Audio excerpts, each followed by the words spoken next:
very much. Okay, can we have the last and the final question from the sister, please? Assalamualaikum warahmatullahi wabarakatuh. My name is Fawn. Doctor, I'm very interested and concerned with one of our brother's question just now, asking about the obligatory of straightening the row while performing salah. Like our brother said just now, it is hard for some people to straighten the row while performing salat jama'ah. So, Doctor, can you explain what's the connection between the significance of straightening the row and the unity of the Ummah?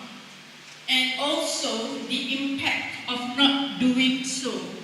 And why did our Prophet ﷺ urge the Muslims to do that? Thank you.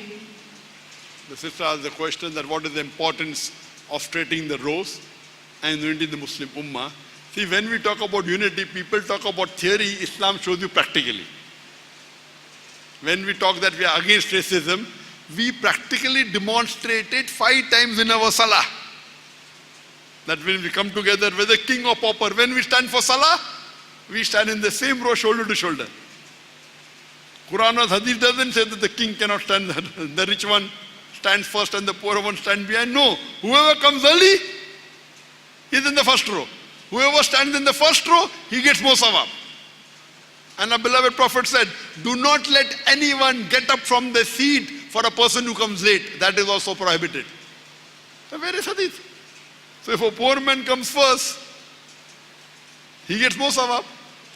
The Prophet said the one in the first row gets the maximum sawab, then the second row, then the third row. The Prophet, before starting the salah, he turned behind and said, straighten your rows.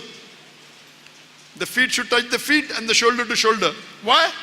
So that if we have any racism that I'm white and he's black, I'm rich and he's poor, that racism is removed.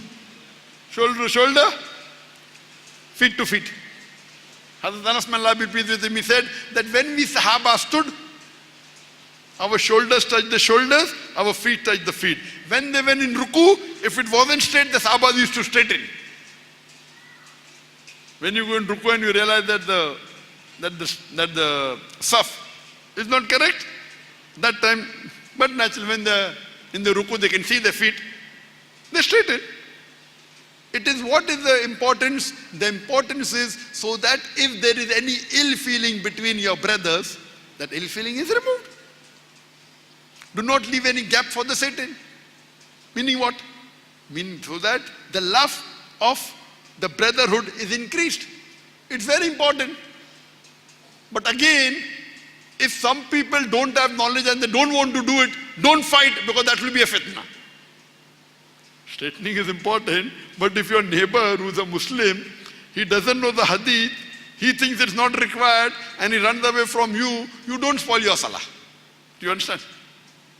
Praying salah is more important. Straightening is afzal, you should. But if the person doesn't know, he doesn't want to come close to you, running away from you. I know some people, you go close, they go run away. What are you going to do? And you cannot chase them the full salah. You try it once, happens good.